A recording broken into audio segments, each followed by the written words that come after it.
পূজাকে সাজিয়ে আসার পর মিঠুতে আমার চুলটা বেঁধে দেবে এটা ডিসাইড করেছি। তো সেই জন্য এখন সকালবেলায় নদীও নেই বাড়িতে, ও স্কুলে গেছে, তো সেই জন্য আমি সমস্ত ব্যাগ প্যাকিং করছি। কালকে দিদিভাই বাড়িতে থাকবো, তারপরে রাত্রেবেলা মেকআপ তোলার, চুল টুল বাঁধার সমস্ত জিনিসপত্র ব্যাগে নিয়ে নিচ্ছি। Good afternoon everyone. তো আগের ব্লগটা শেষ করে এই ব্লগ স্টার্ট করলাম। তো জানেন আমি বলেছিলাম যে দিদিভাই বাড়িতে আজকে রাতে আমরা স্টে করবো, তো সেই জন্য সমস্ত কিছু গুছিয়ে বাগিয়ে নিচ্ছি আর কি। গ্রে হেয়ার কাভারেজের জন্য তো অনেক কিছু করলাম। লাস্ট ট্রাই আভিমিয়ের এই স্ক্যাল্প টোন গ্রে হেয়ার সেরাম, এটা প্রিম্যাচিওর হেয়ার এজিংকে একটু কম করে আর কি। ইউজ করতে হবে 6-7 মাস ইউজ করার পর এটার রেজাল্ট বোঝা যাবে। তো স্টার্ট করি না এখন থেকে, দেখা যাক কিছু বোঝা যায় কিনা। তো এটা আমি ব্যাগে নিয়ে নিচ্ছি। এভরি অল্টারনেট ডে আমি সেরাম ইউজ করি। এই চুড়িটা আমার খুব পছন্দ হয়েছিল, দেখার সাথে সাথে নিয়ে নিয়েছি, বাট চুড়ি কোয়ালিটি না একদমই ভালো না। হাতে পরতে পরতেই অসুবিধা হচ্ছিলো, বেঁকে যাচ্ছিলো চুড়িগুলো। বাট যখন খুললাম রাত্রেবেলা বাড়ি এসে, তখন পুরো চুড়িগুলো কয়েকটা তো ভাঙলোই, পুরো একটা বেঁকে গেল এরকম। তো কোয়ালিটি ওয়াইজ একদমই ভালো না। দামও বেশ ভালোই নিয়েছিল চুড়ির অনুযায়ী, 600 না কত আমার মনে নেই এখন। তো এই চুড়িগুলো দেখে নেবেন আর কি। আমার মনে হয় এটা বাইরে থেকে কেনাটাই বেটার। তুমি আমাদের চলে কটা বাজে? দুটো। দুটোই তো আসবে বললাম। তুমি তো ওকে তো 3টায় টাইম দেওয়া ছিল। পূজা কালকে ফোন করেছিল তোমরা নাকি 5টায় বেরোবে। তা আমি যদি 3টায় যাই ওদেরই তো 2 ঘন্টা লাগবে। শাড়ি চুল মেকআপ সব। মিঠু দিয়ে এসে গেছে আমার চুল বাঁধাবাঁধি করতে। আমি এখন 2টো থেকে চুল বেঁধে বসে থাকবো 5টা পর্যন্ত। গ্যারান্টি দিচ্ছি কাল সকাল পর্যন্ত চুল থাকবে। কাল সকাল পর্যন্ত থাকলে মাথায় আমার চুল আর থাকবে না, অন্য কিছু থাকবে। না সেটা আলাদা ব্যাপার। না কিছু হয় দূর বেঠো। তুমি শ্যাম্পু করে নেবে কি হবে? এদিকে আমি ফ্যামিলি ম্যানের মানে ইয়ে নেশা ছাড়তে পারছি না, এটা চলছেই চলছে। আমার মুখটা যেহেতু খুবই ছোট টাইপের না, তো সমস্ত ধরনের হেয়ার স্টাইল না আমাকে মানায় না। তো আমি কয়েকটা স্পেসিফিক ফটো তুলে মিঠুদিকে দেখিয়েছিলাম এই 2-3টের মধ্যেই করতে। তো প্রথমে একটা করলাম, সেটা ভালো লাগেনি, তো সেকেন্ড অপশন নেওয়ার ছিল। তারপরে আলাদা জিনিস ট্রাই করলাম। দিল চাটনি দিল মিষ্টি দিল। লুচি আলুর দম কি যাওয়ার সাথে সাথে খেলি সকালে?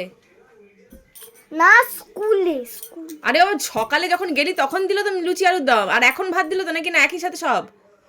না দুপুর বেলায় তখন একটা পাচ্ছি লুচি আলুর দম আবার ভাত একসাথে?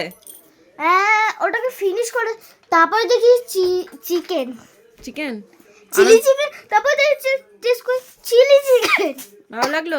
চিলি চিকেন দিয়ে ভাত আমি প্রথম খেলাম। চিলি চিকেন দিয়ে ভাত প্রথম খেলি? ভাত না, ওটা ফ্রাইড রাইস ছিল মনে হয়, না না জিরা রাইস। ভাত। তারপরে এটা গিফট একটা মাজা দিলাম।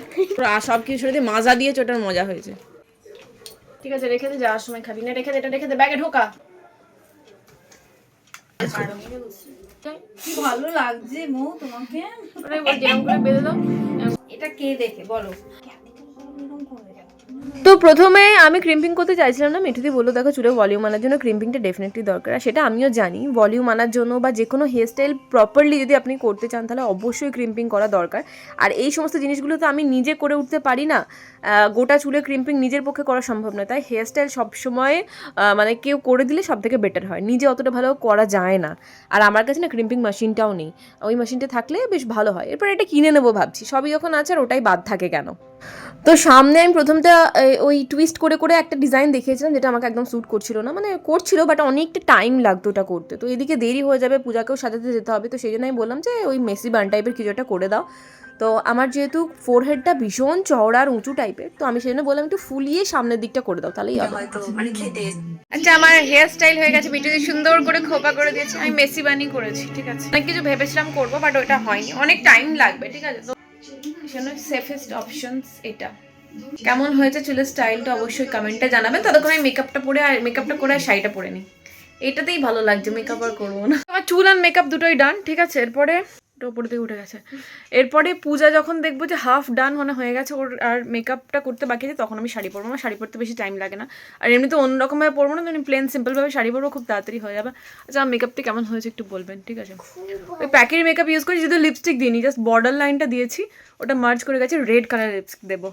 বিয়ে বাড়ি বলে কথা, একটু সাজুগুজু করতে হবে না? নিউড দিলে সকালের দিকে নিউড দেওয়া যায়, নিউড দিলে না সাজটা একটু কম কম লাগে, বাট রেড দিলে একটু ভাইব্রেন্ট লাগে।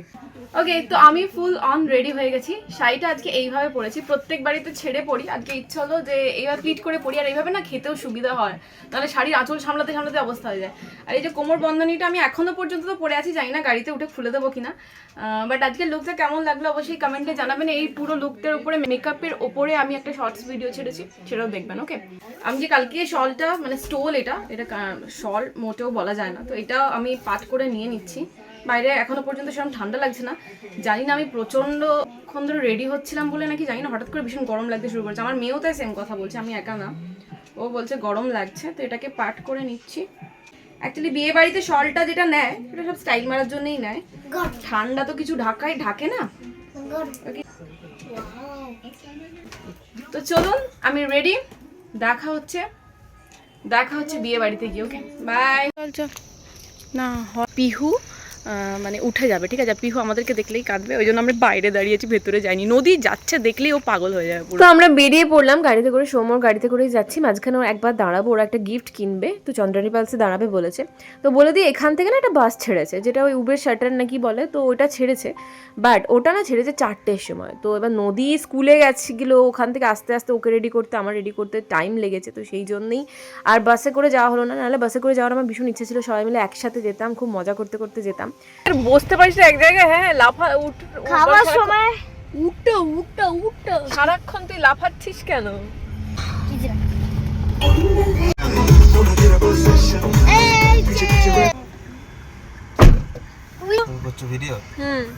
তুই পালস কিনতে যা, চন্দানি পালস। না অফ করে দাও। এখন গিফট কিনতে গেছে, ও গিফট কেনা হয়নি চন্দ্রানী পালসে। কালকে বোধহয় এই সিজনের লাস্ট বিয়ের ডেট ছিল, তো এত ভিড় যে আমাদের বেহালা থেকে বেরোতে মিনিমাম 1-1.5 ঘন্টা টাইম লেগে গেছে।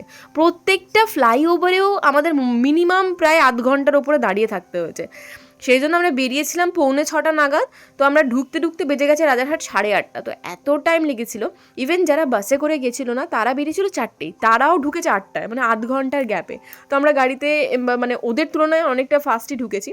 তো প্রায় সাউথ 24 পরগনা থেকে আমরা এসেছি এক্সট্রিম নর্থে, যেটা প্রচণ্ড একটা টাইমের ব্যাপার। মনে হচ্ছিল যেন আরামবাগ পৌঁছে যাবো, এই যা ডিস্টেন্স যা লাগিয়েছে। তার মধ্যে তারাতলা ব্রিজ বন্ধ, এই বন্ধ ওই বন্ধ, তো সেই সব করতে করতে আরও টাইম লেগে গেছে। কত গরম, আর সেটা ভালোই ডেকোরেশন করেছে। পূজা যাওয়ার সময় এখানে একটা ফটো তুলতে হয়, বুঝলি? মোটামুটি 14 মানে এত উল্টো পাল্টা রাস্তা সিলেক্ট করেছি দিয়ে 8:30টার সময় এসে পৌঁছেছি। বেরিয়েছি কটায় পূজা? 5:30টায়। 5:30টায় বেরিয়ে 8:30টায় পৌঁছেছি। 7তলা থেকে নামে কখন?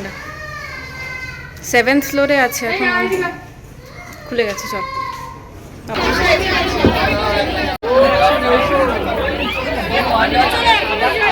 7th ফ্লোরে বিয়েটা হচ্ছিল, সাথে ওখানে স্টার্টারও ছিল। তো আমরা একটুখানি বিয়েটা দেখলাম, তারপরে আমরা ওখানে সোজা গেলাম স্টার্টার কাউন্টারে। আর নিচে একদম বেসমেন্টে হয়েছিল মেন কোর্সের ব্যবস্থা। প্রথমে সেই ফুচকা করেছে, নাও খাও, আস্তে আস্তে খাও।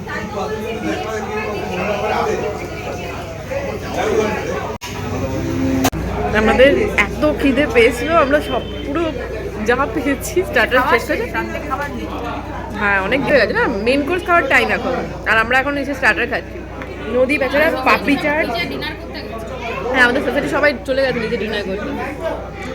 তুই এখন কি খাচ্ছিস, চা না কফি? কফি নিয়ে পড়লো, এটা কফি, চা দিবে, আমরা কফিটা শুনছি, আমি চা খাচ্ছি, তুই কফি খা। তো আমরা স্টার্টার কাউন্টারে কিছু খাওয়া দাওয়া করে তারপরে এখানে আর কিছুক্ষণ কয়েকটা ফটো তুললাম, সবাই মিলে একসাথে সেলফি নিলাম। তারপর আমাদের সোনারগাঁও থেকে যারা এসেছিল, তো সোনারগাঁওয়ে সবাই ছিল বেসমেন্টে, সবাই ডিনার করছিল। তো আমরা ভাবলাম চলো এরপরে ওইদিকে যাওয়া যাক, তো ডিনার করে আমরা বেরিয়ে যাবো।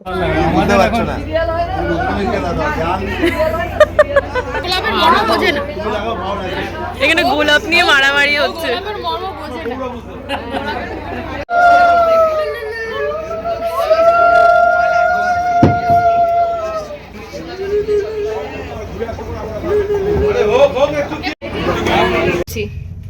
দেখা করতে, খেতে না, এত দেখা কার সাথে করবে? এই সোনারগাঁও পাবলিকের সাথে। আচ্ছা উঠে যাবো, বুঝলি, এবারে খেয়ে উঠে যাবো, আর বেশি দেরি করবো না।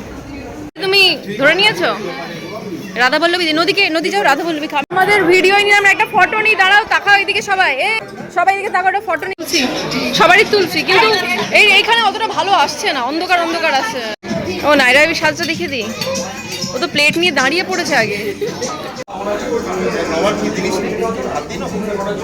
না না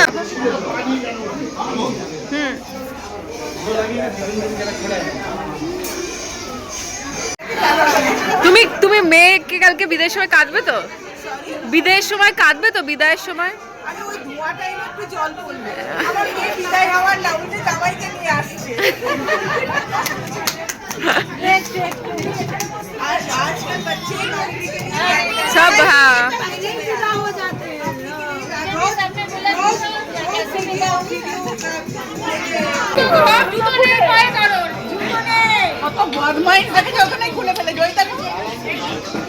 করো ঝানঝারিয়া করো, তোমার নতুন চুড়ি ওরা দিয়ে ঝানঝারিয়া। আমি হ্যাঁ ও একটাতে চুড়ি নেই তো, বন্ধ রাখো। হ্যাঁ দি তোলো স্লোমো আর সেলফি নেওয়া হচ্ছে, সেলফি কুইন। আমাদের খাওয়া দাওয়া কমপ্লিট, টুমান্টিদেরও বাস ছেড়ে দেবে। আমার জলের বোতল শেষ হয়ে গেল। হয়ে গেছে, তুই সৌমকে ফোন কর, বল গাড়ি নিয়ে চলে আসতে, আমরা নিচে দাঁড়িয়ে আছি। খুব সুন্দর সাজিয়েছে।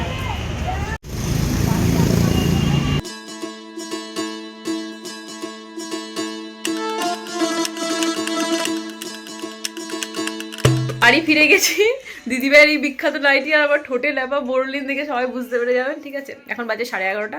সমস্ত আমি চুল ফুল যতটুকু পারি ছাড়িয়েছি, মেকআপ ফেকআপ তুলে এবার শোয়ার পালা। গাড়ির থেকে এই অবস্থা, ঠিক আছে, পুরো একদম ফ্ল্যাট হয়ে গেছে গাড়িতেই। এই হচ্ছে অবস্থা। তো এখন যে বডি বিছানায় শয়নে পদ্মলাভন করি সবাই, চলো কাল সকালে যা করা যায়।